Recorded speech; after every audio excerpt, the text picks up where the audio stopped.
Well, we do have a number here that people can call and ask.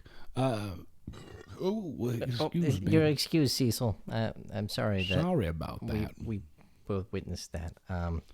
That was that was quite a burp. That was, well, I've had some gastrointestinal issues. Yeah, so please forgive me.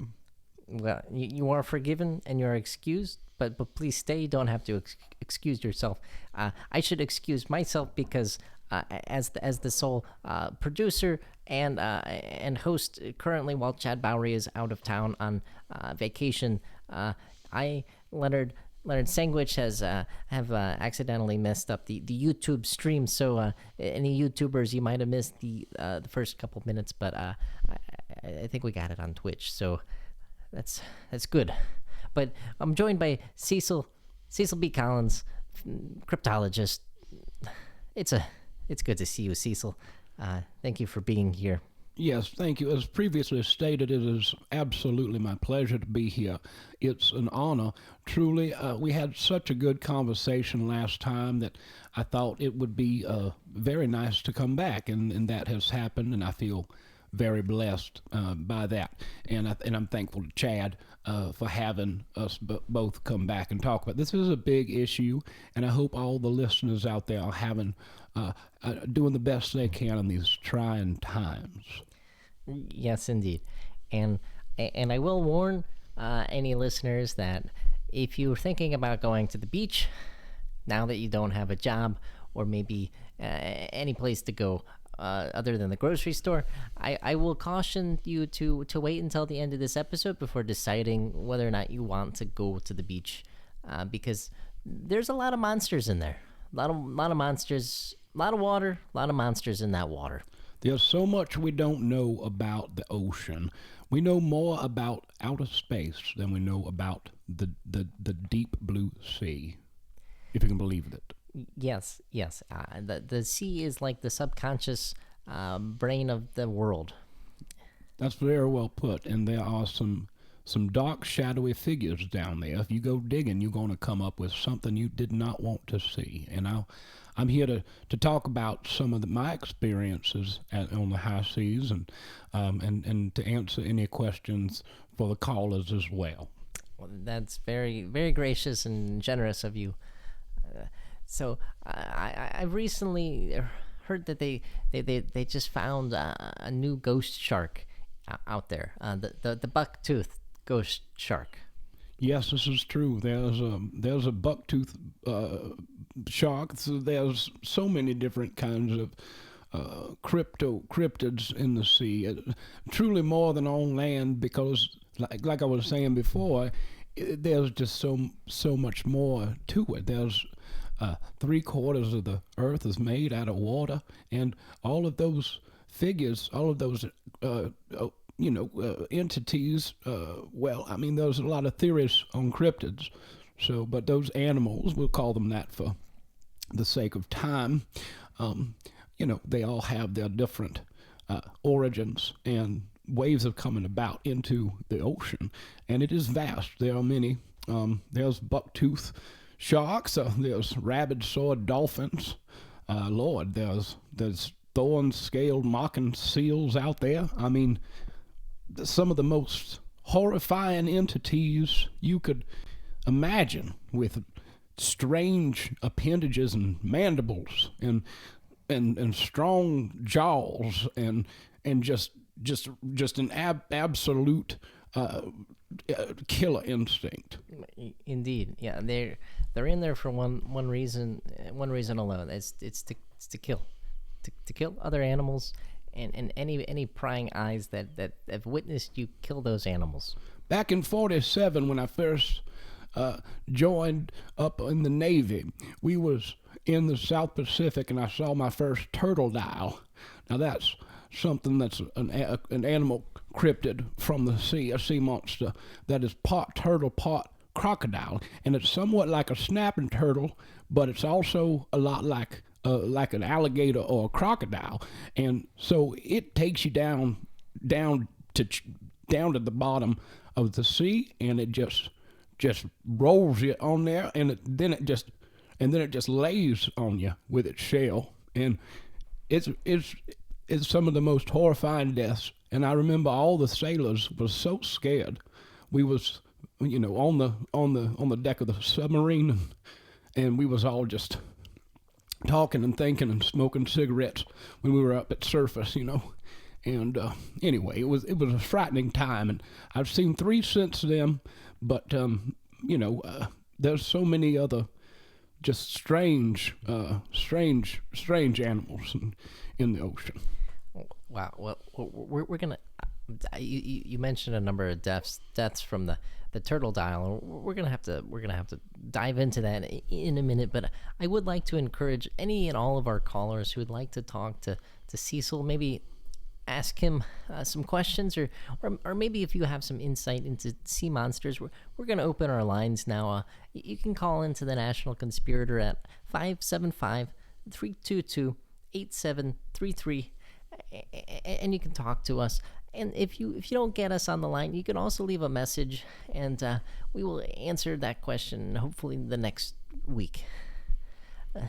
Cecil, so you said that the turtle dial, you said the worst deaths. That was just the worst deaths, watching the turtle dial kill people. Yes, because it took so long for it to lay down on the people with its shell, because it was in the ocean. And when you're in water, it's a displacement, and you can't move as fast. So, that's how they taught us at Abraham Baldwin Agricultural, where I got my degree in cryptozoology, is that there's a little bit of it just takes so long. So the anticipation is as crushing as the turtle shell.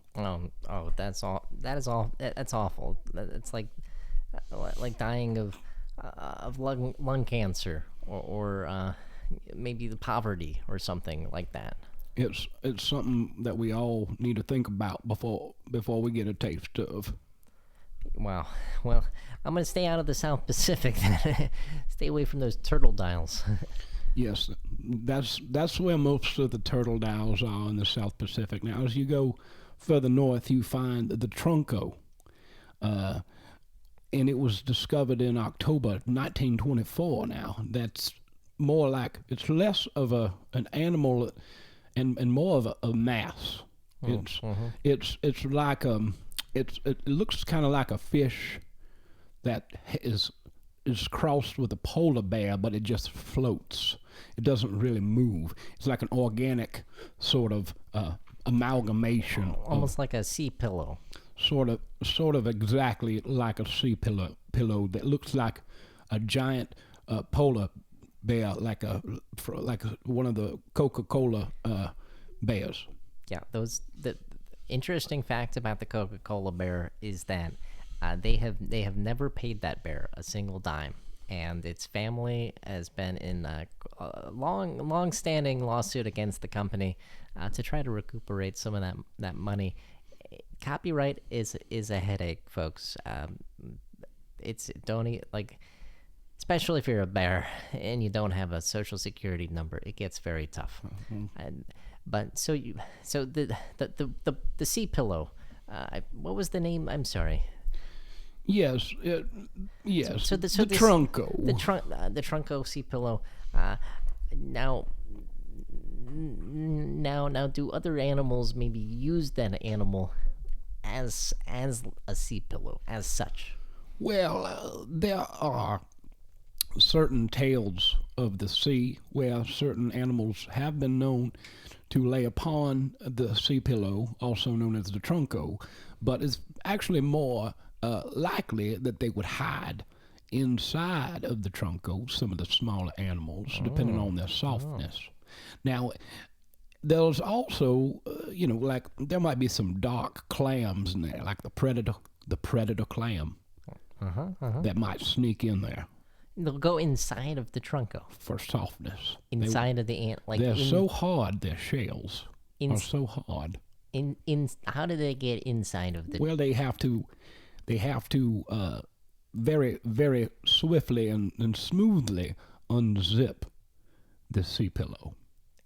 Okay, and then they Wow. So And then they just sort of wiggle and jiggle and squiggle inside there. that this is one of the things my father was telling me was that there's so much technology that we have these days that we think that we're so smart. Humans are the center of the universe. We give ourselves a pat on the back. We invented zippers. He says, you know what? That's been a naturally occurring thing. There are lots of animals that have zippers. Kangaroos, there used to be a subspecies of kangaroos that had zippers, so their pouch, so their The children would not kangaroo, I escape. believe. The kangaroo. The kangaroos, yeah. And the thing is, the less wealthy kangaroos couldn't afford a zipper, and well, the ones with the zippers got a little bit too pretentious and didn't want to mate with any of the other kangaroos, and so they just went extinct. Other technology like that is like Ziploc bags. Jellyfish used to be Ziplocked. Some of them still are. And then we took the technology. Velcro, of course, very widely used in nature. Have you ever seen a lichen or a mold? Sticks right to anything that it's near, and it's universal Velcro, really. Yeah, yeah. So these animals they hide inside of the sea pillow, and for warmth or comfort or safety. Yes, for softness. They want to feel, bounty fresh. They want to feel soft and clean. And if you can slide inside of a sea pillow, it's very restful, and you can have a long rest inside there, and just relax yourself. It's kind of like a day at the spa, maybe, for some of these creatures. Now, some of the other creatures that are larger, though, like to play with the sea pillow. They like to throw it around back and forth. Oh. Some of the dolphins, and then there's also the famous the supreme spider crab, who loves the sea pillow. It likes to lay its legs on there, and it has 16 because it's a spider crab. So that's why it's called that, because it has 16 legs. The more legs that a creature has, as the old Inuit tale goes, then that's the number of times that they've been reincarnated. It's as though they're running away from their previous lives. We have 2 legs. It means we've been reincarnated at least twice. This is probably our second incarnation. If you ever see the one-legged squirrel, that right there is a novice. That individual is just beginning his life on this plane and has not been reincarnated yet. So the tale goes, and I kind of believe it. Centipedes? Well, you just give it time, and we'll be there. Yes, we will spring forward like a centipede from a cocoon, or I'm not really sure if it comes from a cocoon or not. I'm a cryptozoologist, so I'm not really certain. Yeah, I understand. There's certain biology that only exists in the cryptosphere, which is kind of a prefix that means we don't really know what's going on there. And that's why we have endeavoring spirits like my father, Hamold, and like Cecil here. And we've got a caller on the line, and let's see if I can patch them through with my production skills here. Hello, caller. You are on the National Conspirator. Oh, my God. Hello. Do you have a question for Cecil or a comment about sea monsters? I'm so excited that you answered. I wanted to tell Cecil that I'm learning so much about the sea right now. I had no idea about trunkos or the sea pillows or that anything in the wild actually had zippers. Well, yes, ma'am. It is just a marvelous world to discover, and I'm so glad that you are tuning in and learning a little bit about the world around us. There's just so much to explore out there. So thank you. Like, totally. I'm just so excited to talk to you in real life. I've been following you for so long. Now, young lady, how old are you? Well, I'm so glad that you think I'm young, but I'm not like that young. I've done a lot of things in my life, and you may actually know who I am, but I don't know if I really want to say. Wait, well, yeah, I'm sure you're not. I mean, I know it's impolite to ask a lady her age, but I always thought on the radio it was a little bit different. But we're just. It's very nice to hear a very appreciative caller, especially one who seems young and maybe they're not, but definitely appreciative. You are so welcome. And I just wanted to say, like, you have like such a sexy voice. Are you talking to me, Leonard? Yeah, to you, Leonard. Oh my gosh. Oh, wow. I've never floored. I've never. Wow, I don't know if that's appropriate for this kind of a call, but I'll take that and I'll tuck that in my pocket. Thank you, young lady. Just one more question. Please, anything. Is it a zipper pocket? Oh, yeah. It's got a button on it. Oh. What about like a sea anemone? A sea anemone, ma'am, yes, there are many sea anemones in all sizes and colors. There are ebony sea anemones, there are caucasoids. I know that there are many, but are they many? Yes, there are many ones as well, and mostly are just the babies. What if I don't like the baby ones? What if they're like mature ones? Well, you are entitled to your preferences, ma'am, but nature is as God created it, so please, just try and respect. What if you might be a little bit prejudiced towards the sea anemones? Like, does that make me bad? Well, I don't think that makes you bad. I think it's a question to explore and maybe ask yourself why.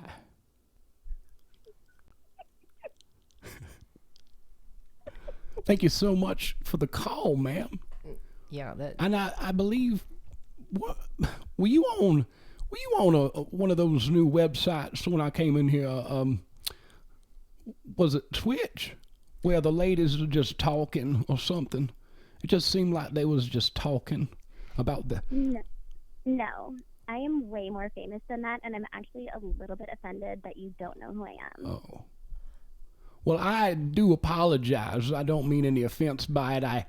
I just don't really know much about the pop culture. I'm a reading man. I'm in my library often studying these species, and in the field as well. I'll give you like one clue, and I totally understand you're like totally super smart and shit, but I just want to say one thing, Cecil. Okay, I am a slave for you.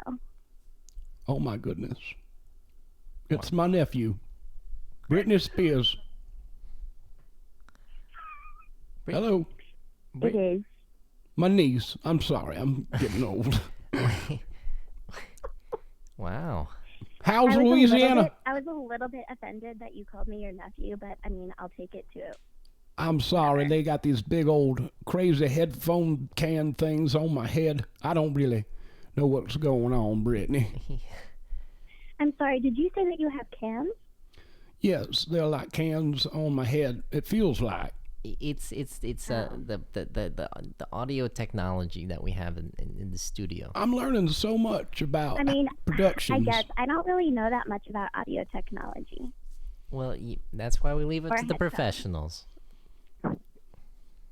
Well, thank you, caller, for calling. Thanks for calling in, dear. Tell your mama I said hi. Well, that was very unusual. She sounds different, more grown up. She sounded very nice. Yeah, well, she is very nice, but I feel like she's turning over a new leaf or a new corner or something. Yeah, I something's different. I don't know. I don't know who that is. I don't. Well, I'm just glad that she appreciates the finer studies like cryptozoology. Yeah, it's just important that people go out and they learn things. You pick up every rock and you turn it over. That's what my father taught me. Like, literally, it's not a metaphor. It's literally go outside right now, get your headlamp on, find a rock, turn it over. Okay, find the next rock, which will probably be right next to that rock, and you turn it over.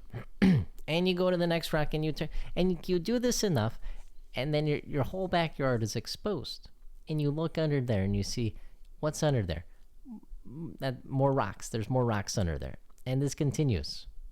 That's science. That's science. I used to do that with your father 2-3 days a week. We would pick up a rock and turn it over and get bit by a spider and go turn over another rock because we had to know. Curiosity was just so serious, so seriously undeniable then. We were so impressionable. I remember my father used to use this device that he'd get to get worms out of the ground. He would get a metal pole and he would stick it into the ground and he would attach a car battery to the metal pole. And then when he would attach it, it would shoot electricity through the ground, and it would electrocute anything within like 100 feet. And then you just see all these worms squirming up to the surface. And that's how he found the slippery-sleeved cannibal worm. He was the first one to ever find that worm.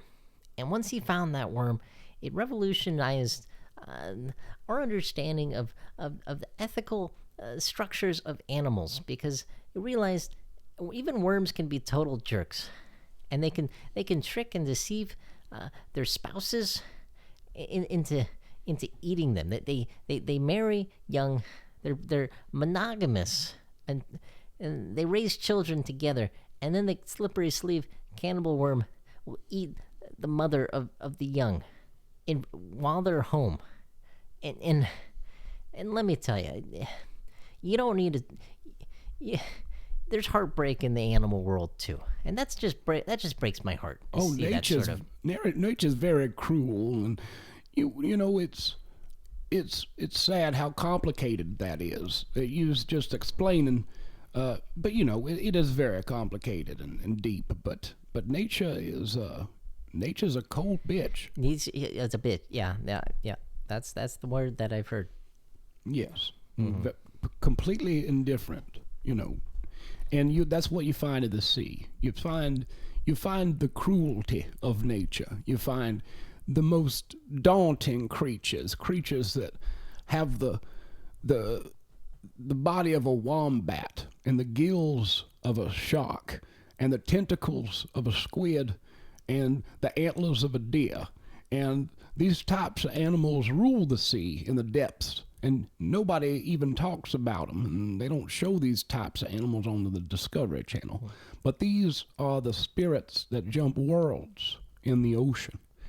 They are timeless animals, and they're not even sure how they got here. It's like, you know, they see us, we see them, but only ever so often do those dimensions run together. But it's all part of one big fluid dance. And it's all happening, and it's hard to understand, but the causes are there, and the science is there to back this up. These are starting to be published by the U.S. Navy.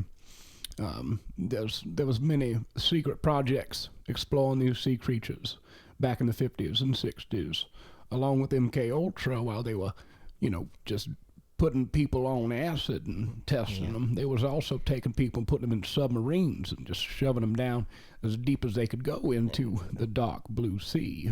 And sometimes, let us not forget, they did both at the same time, which was terrifying to the subjects who would be given sometimes copious amounts, like 1,000 times what a normal human being would take at a Bonnaroo or something like that, and then put them in a teeny tiny submersible that was on autopilot, and it would shoot them about 6 miles down beneath the surface of the ocean.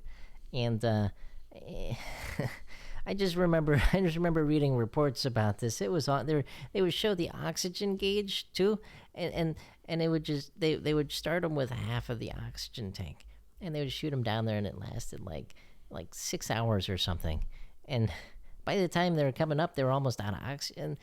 But of course, then they would turn the lights on in the submersible, and they see all these incredible creatures that nobody has ever seen, possibly not even the people who were down there.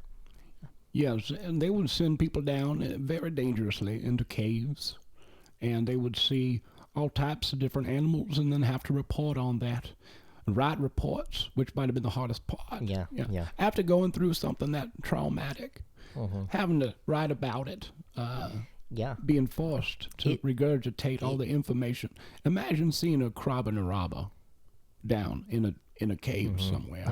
Yeah. The corroborate, of course, is a fish, but it's got a giant horn on its head, and then it's got fingers all the way down its spine. They just wiggle, and they wiggle and they wriggle, and they grab you.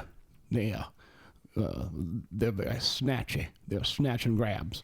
But the corroborate, now it will swim around, but then will also have to take a rest. So very often just jump up and grab. And it's a very large fish. It's almost as big as a submersible. So you get grabbed by that in a cave. Yeah. Imagine just a hand out of the darkness, kind of tapping you on the shoulder. Hey, look over here. Oh, it's the corroborate. Yeah. Oh, okay. Yeah, right, buddy. That's I'm out of this cave. Okay. That's maybe the last thing you'll ever say. Oh no, a corroborate. People have said, "Oh, I wish I could see one." You do not wish you could see one, sir. That might be the last thing you see. That's right. And it's just back to the idea of them putting these people down in these submersibles and having them write the reports. It's just bad science. And I think people forget this dark time in our history in which people were forced to do science rather than today where they're paid by wealthy corporations to do science, which is much better because scientists can now eat well, feed their children, forget about the moral iniquities of the world, and continue with their work as God intended.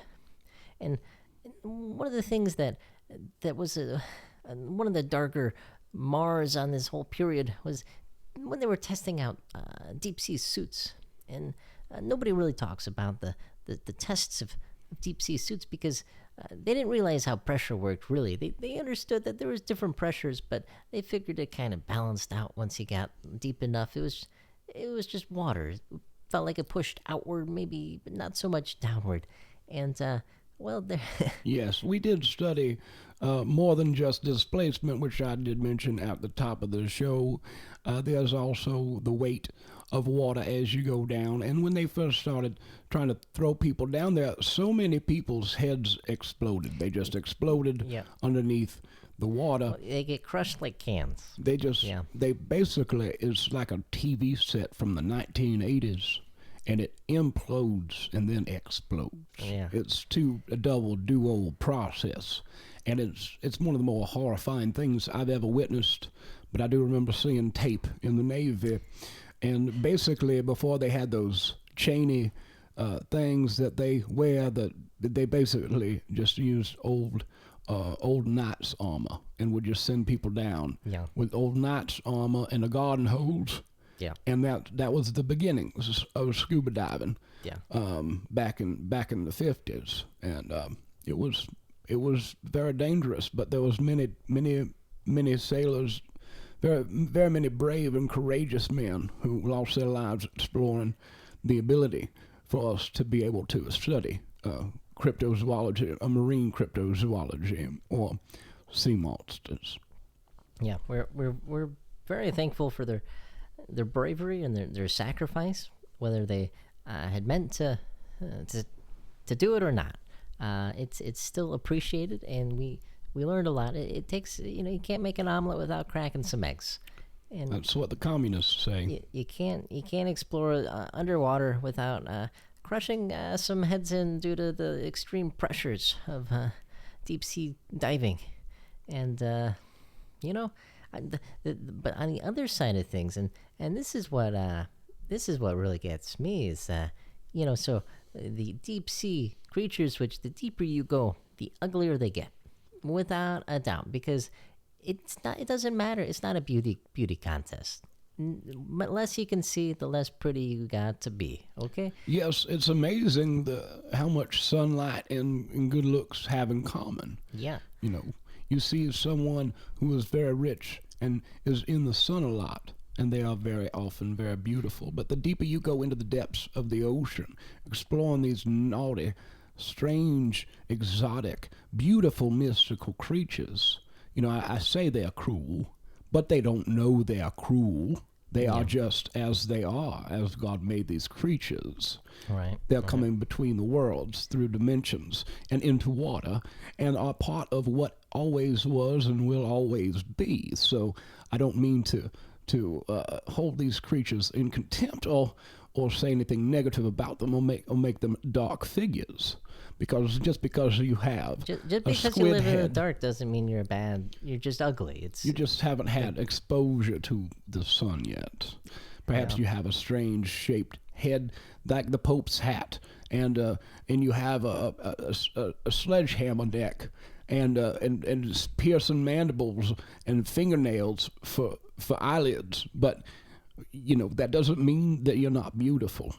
Mm-hmm. Yeah. And I remember my nephew, I say nephew, niece.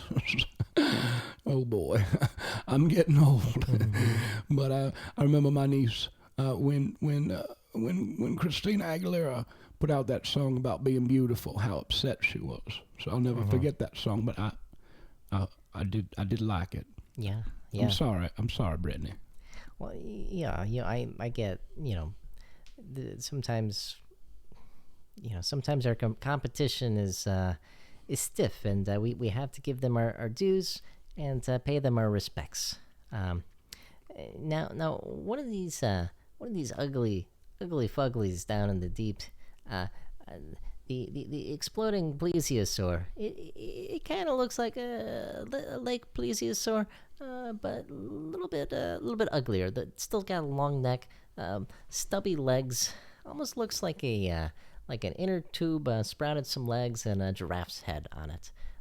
Now, the exploding plesiosaur, its life is not complete until it has made its ascent all the way up to the surface of the ocean, at which point, coming from 6 miles down, it will explode violently and destroy almost anything that's within about 100 yards. And then it'll spread its semen everywhere in the same process, which will then trickle back down into the depths, which the female exploding plesiosaur will search for and self-inoculate with. And it has been a little bit of a problem for sailors and pirates and people traveling across the ocean who have come across these exploding plesiosaurs. Sometimes they think that they are sea mines that they have accidentally hit, or maybe a torpedo.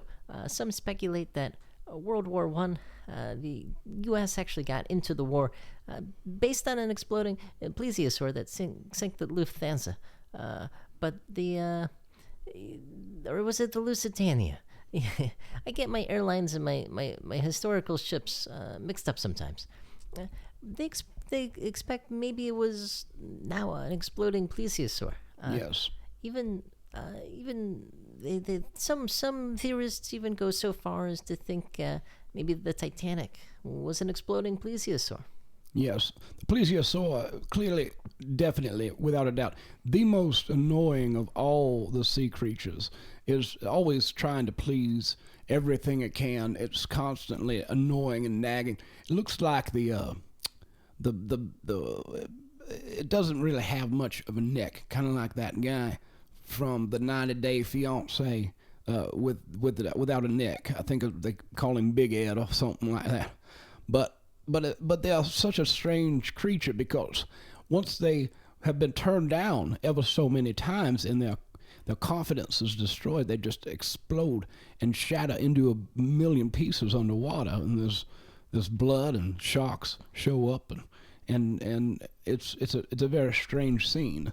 It's very disappointing to see something be rejected by not only society but life at large, and for it to self-destruct in nature. Like I said, nature's full of mysteries. Yeah. It's a shame that their entire reproductive cycle is based upon shame and self-disgust, and it's the French call the orgasm a little death, but for the exploding plesiosaur, it's a big death.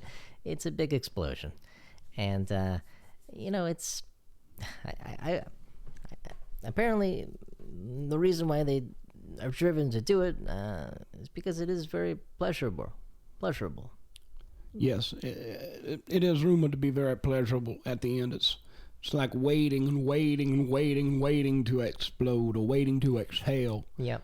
That it is in fact orgasmic. It is how it's described when it does self mutilate. Mm-hmm. Yeah.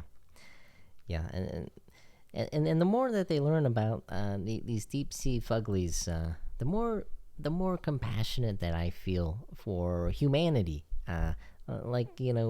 We're saying the darker it gets, the uglier the monsters, and sometimes I tend to think that the darker states, maybe like Alaska, Minnesota, I take a little bit more pity on those people now because they're just fuglies living their life. We've got another caller on the line here. Let's see if we can patch her in. Caller, you're on the National Conspirator. Yes, good evening. How are you guys doing this evening? We're doing very well.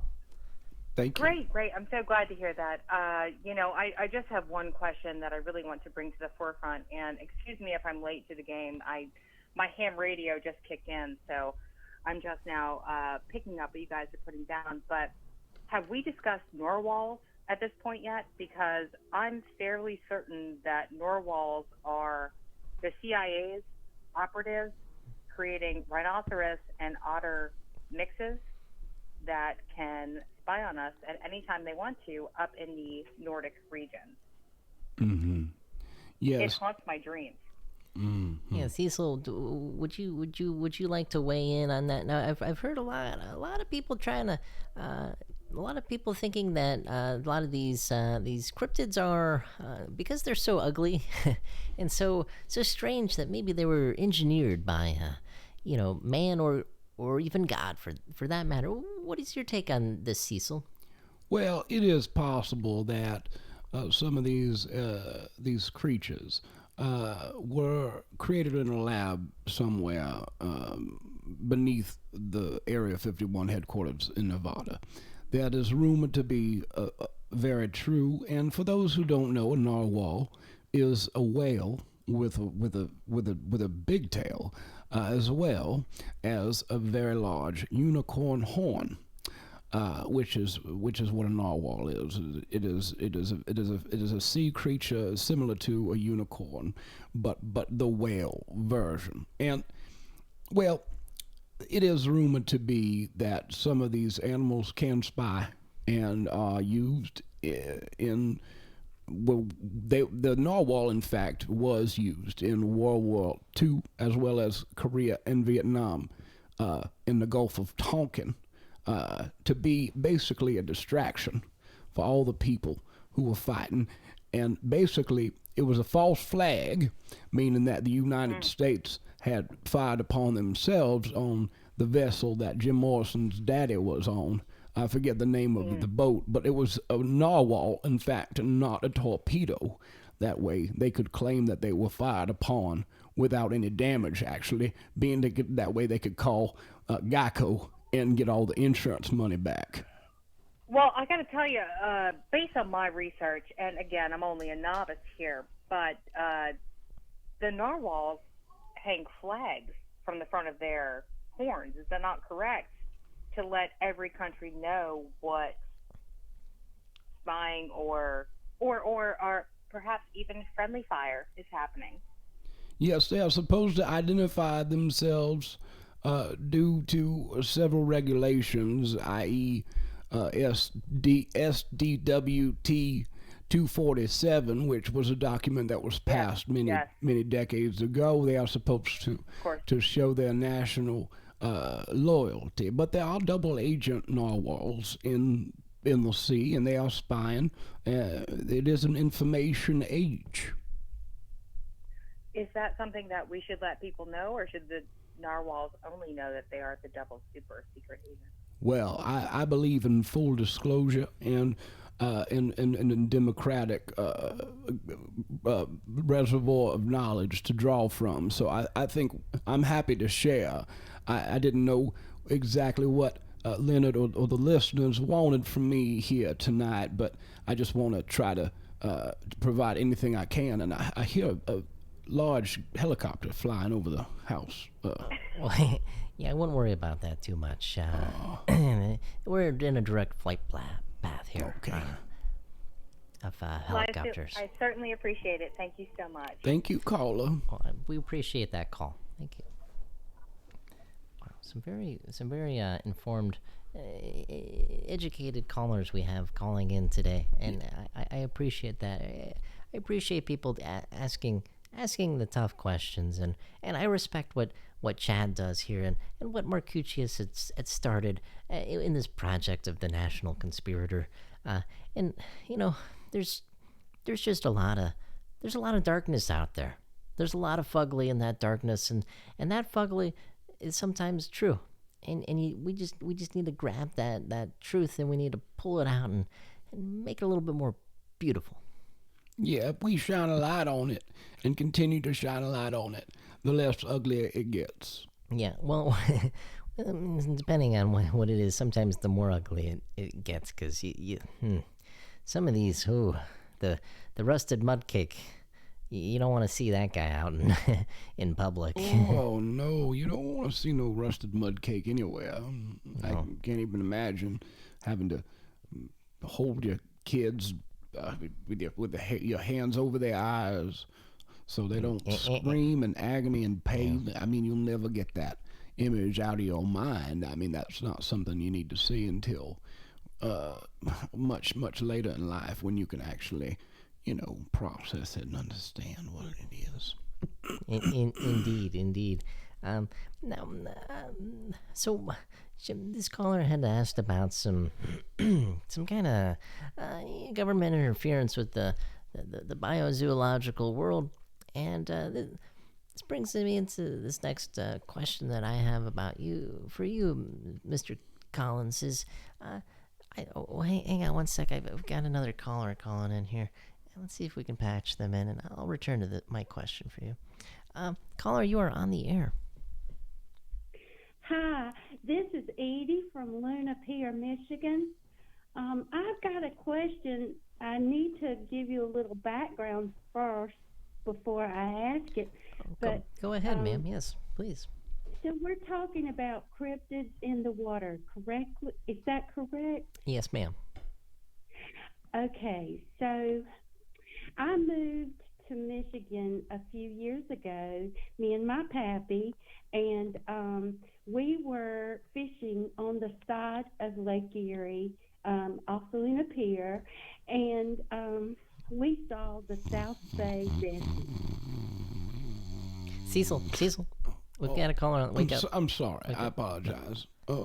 I'm so sorry. I beg your pardon. Oh, it's okay. I'm sorry, So caller. the South Bay Bessie it's a real deal. It was first sighted in 1793, and it actually took our bait fish off our line, while we were fishing, me and my pappy. So man. I was going to ask Mr. Cecil. Mr. Cecil, do you have any experience with South Bay Bessie? Yes, the South Bay Bessie is the answer to the Bessie over in Ireland. There are many sea monsters that are creatures. This was the first you learn about are those, and we used to talk about those all the time. I've been to Michigan many times, though I've never experienced the South Bay Bessie. I've seen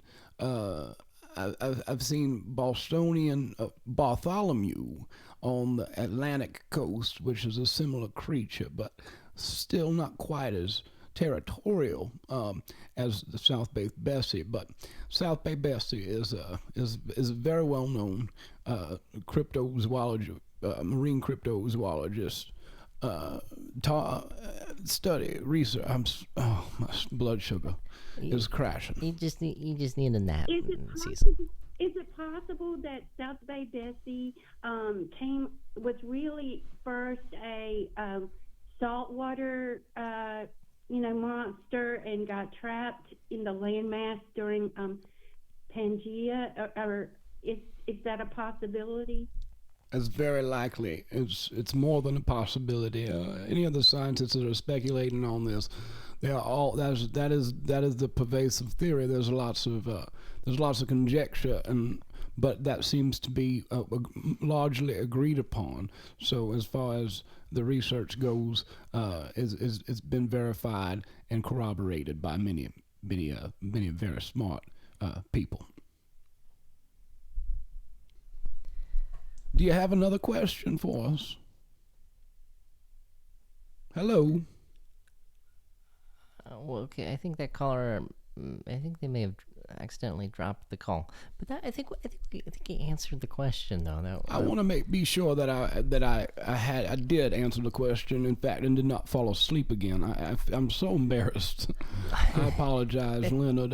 No need to apologize to me. You are our guest of honor here. I skipped my nap today because I was so excited to come on the show, and I normally nap from 4 to 6 right after dinner, but not today. I just paced and drank Kool-Aid. I understand how that goes. I've been taking a lot of naps myself.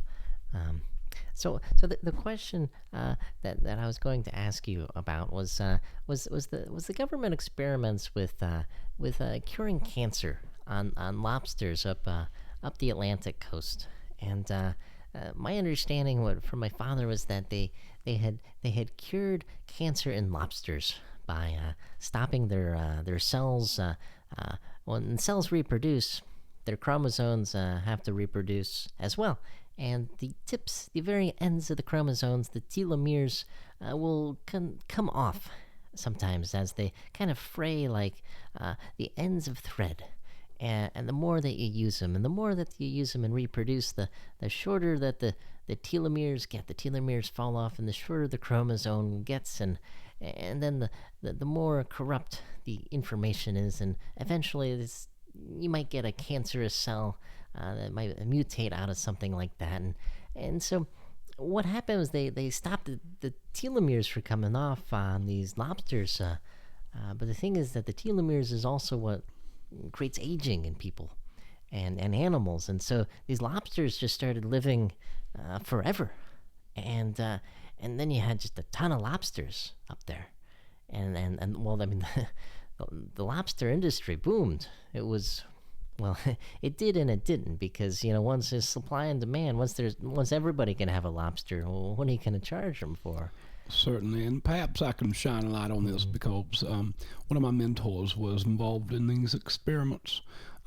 After they removed successfully those, they had an issue with these particular lobsters where they had become so lazy that the meat was basically goo.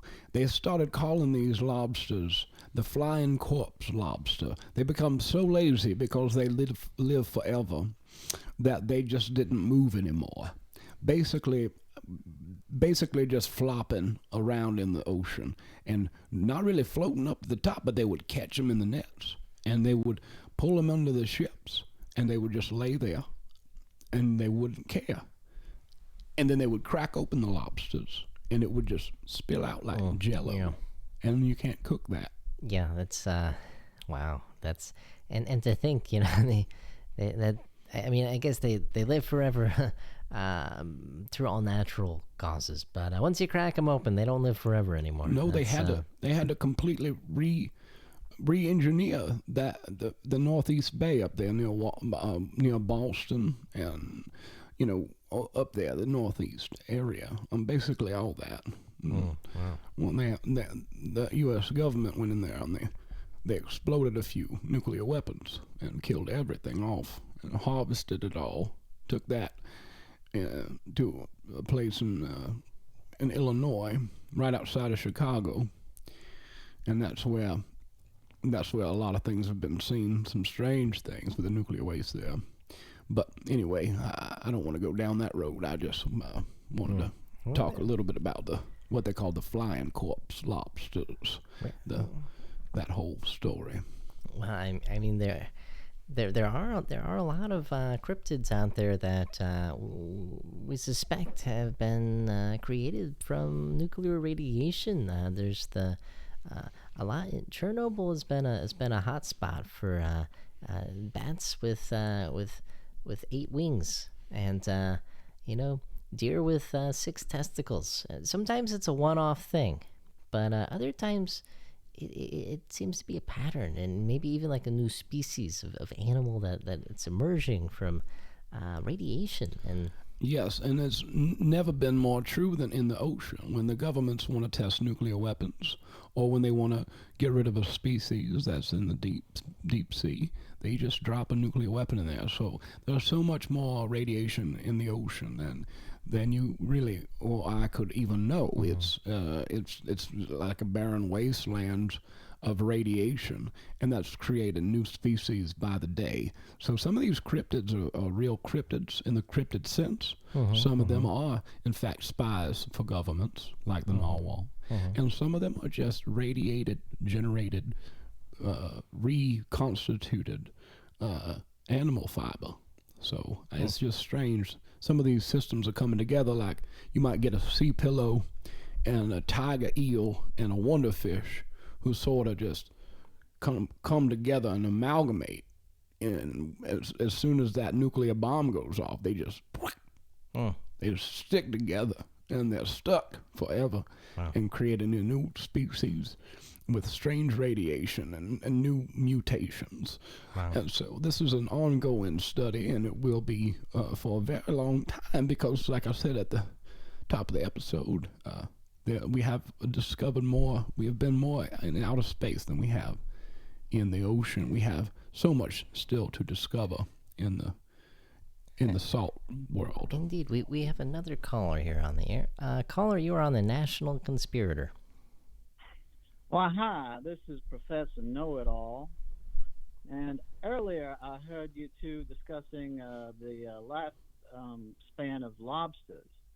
Now, there is a fact that you might not know, and that is every animal in the animal kingdom, every male animal, it's present company excluded, the virility of the males drops with age, but lobsters actually become more virile the older they get. Yeah, Now, that is. I've heard that. Yes, and yeah, it's very strange.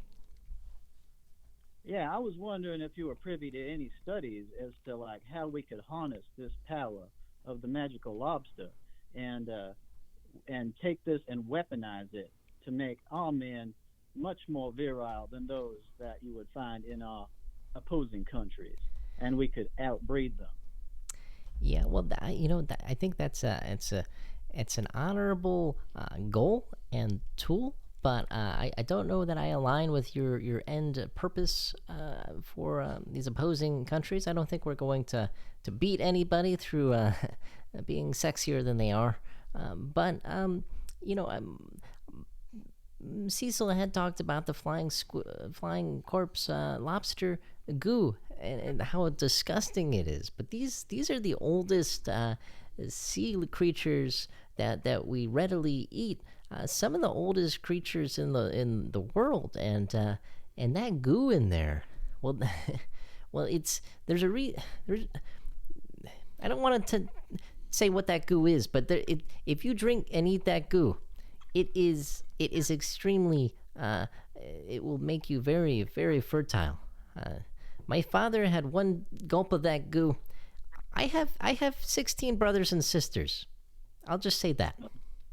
Dear Lord, that is a lot of siblings. Yeah, it is. How did you not disappear into the herd? And we are 10 years apart. The whole all of us, all 17 of us. There's no doubles either. I'll tell you that. There's some out of wedlock, but no twins. Now, earlier you two had discussed Alaska as being full of fugly people, which I do take offense to, being from the great state and also non-fugly myself.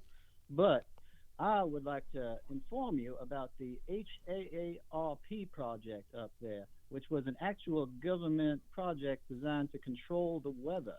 Oh yeah, of now, course. have you heard anything about this? Yeah, yep. I've definitely heard about harp, and I know that Chad he harps on harp. I tell you what. He does, and we're talking about sea creatures here today, but they have used harp in the ocean as well. Not just to manipulate the weather in the sky, but also to manipulate all of the fish and different things to drive them to different places to increase fishing numbers in certain areas, as well as keep certain predators out and away from the coasts as well. So harp has been used for many different purposes, and yes, it does.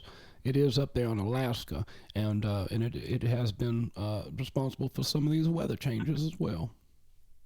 Now, there is a lot of interaction between the ocean and weather. You realize it's all precipitation that comes from evaporation from the world's oceans that finds its way into the clouds, and that sea creatures have actually been found at elevations in excess of 30,000 feet. Yes, indeed. The clam shrimp in particular tend to get evaporated very easily in their cyst state, and then they'll rain down upon the land and appear in little puddles on the tops of rocks that otherwise they could never really get there. But it's through the rain. They ride the water cycle. Yes, there have been even gigantic flying squids in the air that had been evaporated from the ocean. Yep. Professor Know-It-All, as I'm sure you do know. And I just want to say thank you so much for calling in and being such an astute and kind guest of the show. We really appreciate your listening to us tonight. Y'all's welcome. Wow, what a bunch of great callers we had tonight. Yeah.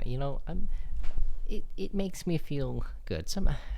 Whenever I host this show, I worry that somebody's going to call and just be a real, just kind of a real mean person. Well, and conspiracy theorists are winning these days, so it seems like people are really starting to pay attention to what's going on. Yeah, they are, and I think as they should, because if there's something that they aren't telling you, and you know who they are, well, call us here on the National Conspirator, and we'll corroborate it. That's all that we have for you this week. Talking about sea monsters here with Cecil C. Collins. Thank you so much. It's my pleasure, sir, and thank you everyone for listening to the show. You all are lovely. Thank you. And I've been your host this week, Leonard Sanguich, and I hope to talk to you soon. Have a good night.